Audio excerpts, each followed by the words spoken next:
Hey everyone, this is Asta Mewada. Welcome to my social science channel. Today we are doing class 7's chapter 10 of geography, Earth's internal composition and landforms. So let's begin. Let us see what we will study in this chapter. Now, have you ever thought what is Earth made up of? What lies beneath the surface of the Earth?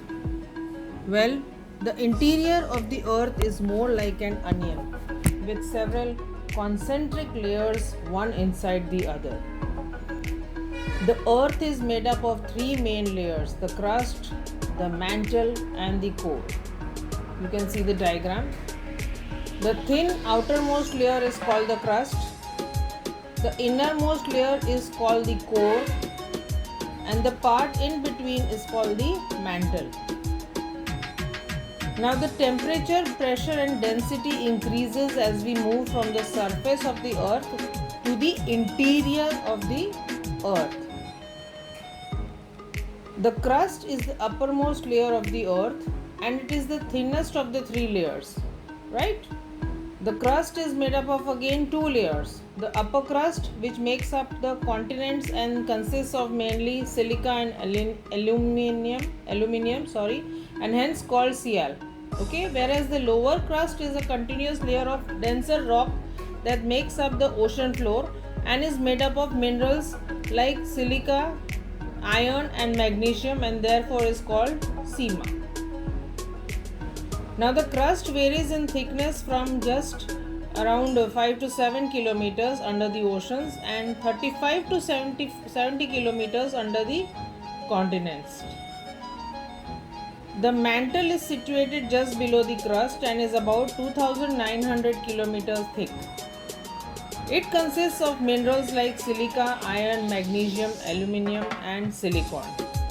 And lastly, the core, which is the innermost layer of the earth, has a radius of around 3500 kilometers. Now let's go to rocks and minerals. The outermost layer of the earth, that is the lithosphere, it is made up of solid materials called rocks.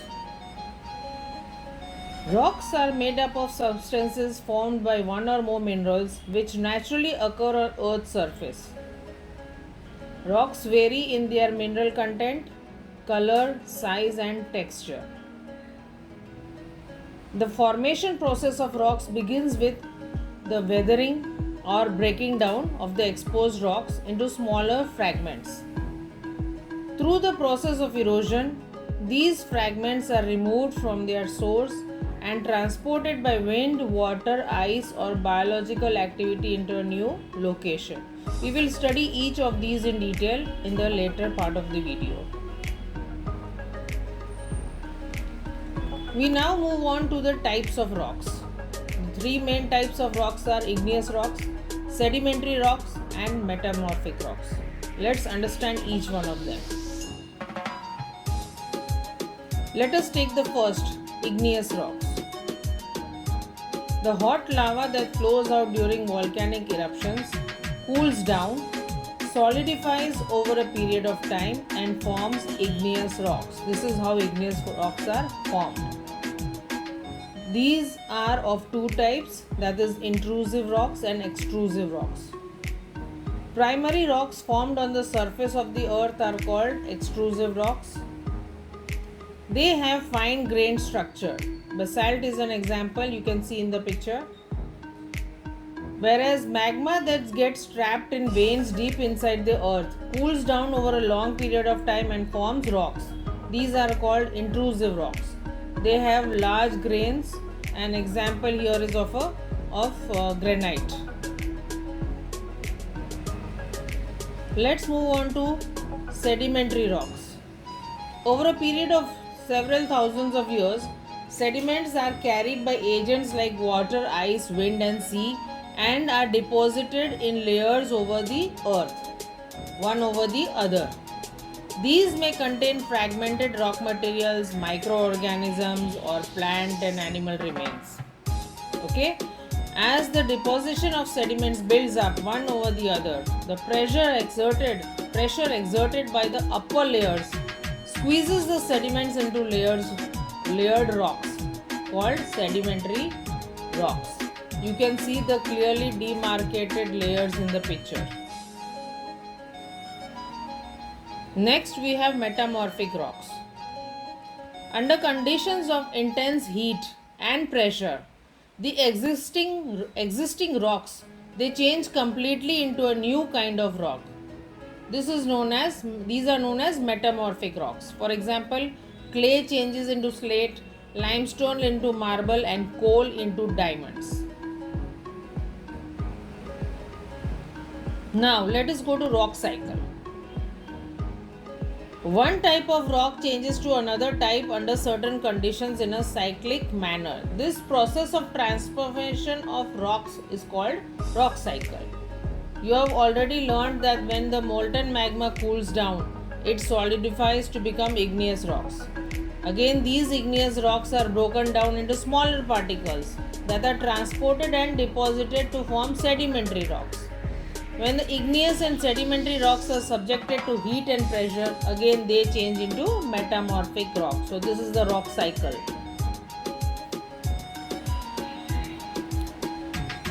Now, how are rocks useful to us? Rocks are very useful to us. The solid rocks are used for making roads, houses and buildings. Right? We know that rocks are made of different materials. Okay, and minerals are naturally occurring substances which have rocks are made up of different minerals, and minerals are naturally occurring substances which have certain physical property and a definite chemical composition, right? So some are used as fuels, for example coal, natural gas, mineral oil and petroleum. They are used in various industries and even for making medicines like iron, aluminium and gold, uranium. These are also other such minerals. Now, the lithosphere is broken into many plates known as lithospheric plates. Now we know that these plates keep moving a few millimeters every year due to the circular movement of the molten magma inside the earth. This causes change on the surface of the earth. Now this change is due to two forces, internal and external. The endogenic forces, these are the movements generated inside the earth, whereas exogenic forces are due to the forces that work on the surface of the earth. Let us see each one of these forces in detail. Let us go to the endogenic forces. These endogenic forces sometimes produce sudden movements and sometimes produce slow movements. Sudden movements cause earthquakes, and volcanoes cause changes on the surface of the earth. A volcano is a vent in the earth's crust through which molten material erupts suddenly. You have been learning about the volcano and how it erupts and all in all your previous classes, right? So we are not going into the depth of that. Similarly, when the lithospheric plates move, the surface of the earth vibrates. The vibration can travel all around its center. This is known as earthquake. The place in the crust from where the vibration starts is called the focus point. The vibration travels in the form of wave outside the center of the origin, and the center of the surface closest to the center of the origin is called the epicenter. A lot of damage is caused, and although earthquake cannot be predicted always, the impact can be minimized if we are prepared beforehand.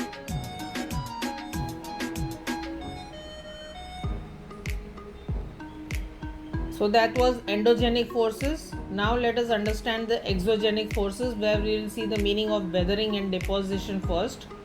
What is this whole process? Natural forces like rivers, waves, wind and glaciers are called agents of gradation, which we already saw in the starting.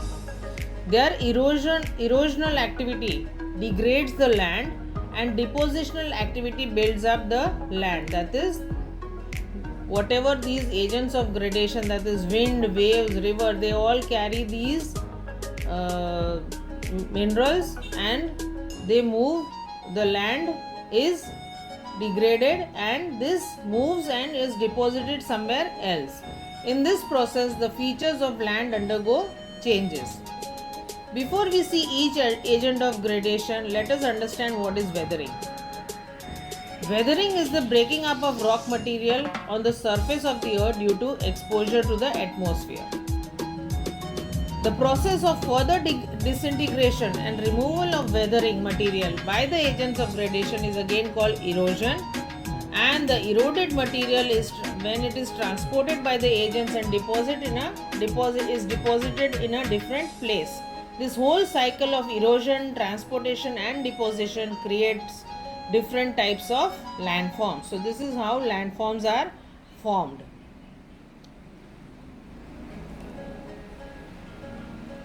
Let us understand how rivers bring about changes in landforms. The running water in the river erodes the landscape.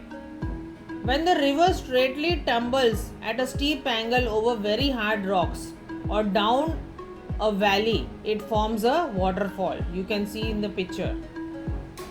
Now, as the river enters the plains, it flows. There are twists and turns forming large bends known as meanders. So here you have another word. What is it? Meanders. So what is meanders? When the river starts flowing in, enters the plains, right? It does not go straight, right? Does it? There are twists and turns, okay, forming large bends. So these large bends are known as meanders.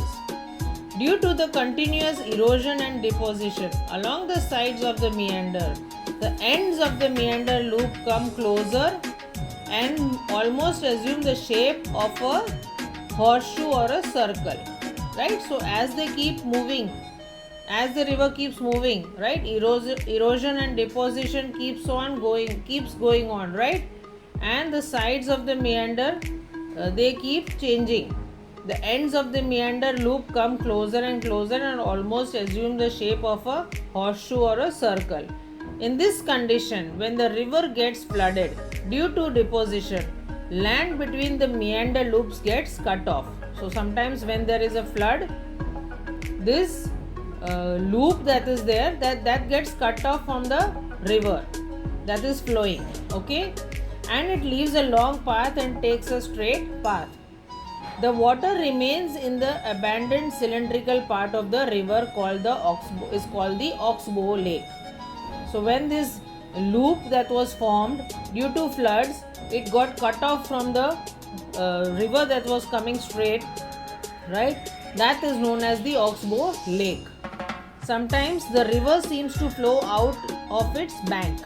This leads to flooding of the nearby areas. As it floods, it deposits layers of alluvium and other materials.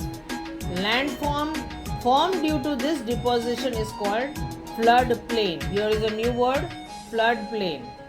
When a large amount of silt soil deposits on both the sides of the river, the raised banks are called levees. So we have new words here. Here is another word, levees, that is large amount of silt and soil deposited on both the sides of the river forming raised banks are called levees. Now, as the river approaches the sea, the speed of the flowing water, what happens? It decreases. And the river begins to break up into a number of small streams called, these are known as distributaries. You can see in the diagram. The river becomes so slow that it begins to deposit silt, soil, sand soil and other materials. Each distributary forms its own mouth. The collection of sediment forms, all the mouths form a delta. So what is a delta? The collection of sediment forms all the mouth, formed all around the mouth is called a delta. Coming to work of sea waves. Now how do sea waves work? The erosion and deposition of sea waves gives rise to coastal landforms. What happens in the coastal areas, the sea waves, they continuously keep on striking the rocks, okay, and as a result, what happens? Cracks develop over a time. Continuous striking on these rocks, what happens?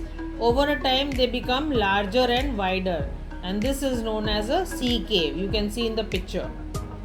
As as these cavities become larger, only the roof of the caves remains, thus forming sea arches. That is, only the top remains, and it is then called sea arches. And continuous erosion breaks the roof, and only walls are left, as you can see in the picture. These walls like features are called stacks. The steep rocky coast rising almost vertically above the sea water is called sea cliff. Here is another word. The steep rocky coast rising almost vertically above the sea water is called the sea cliff. Next, let us go to work of glaciers. Glaciers are rivers of ice. You know that big pieces of ice which keep on moving very slowly. You can't even come to know that they are moving. Glaciers erode the landscape by bulldozing rocks and stones to expose the solid rocks below. Glaciers form U-shaped valley by erosion. As the ice melts, hollows formed in mountains get filled up with water and form lake. The material carried by the glacier, such as the small and big rocks, sand and silt, get deposited. As a result, hill-like landform is formed, which is called drumlin. You can see in the diagram. And lastly, how do winds work? Well, you know that wind is an active agent of erosion and deposition in the deserts, right? And what happens? Compared to the lower part, the upper part of the rock is easily eroded, obviously. Therefore, such rocks have narrower base and wider top. But in the desert, you can see rocks in the shape of a mushroom, commonly called mushroom rocks. When the wind blows, it lifts and transports sand from one place to another. When it stops blowing, sand falls and gets deposited in low hill-like structures called sand dunes. You can see a lot of sand dunes in Rajasthan. And when such sands is deposited in large areas, it is called loess. Such large deposits of loess are found very common in China. So with this, we come to the end of the chapter. Until we meet again in the next video. Bye bye, take care.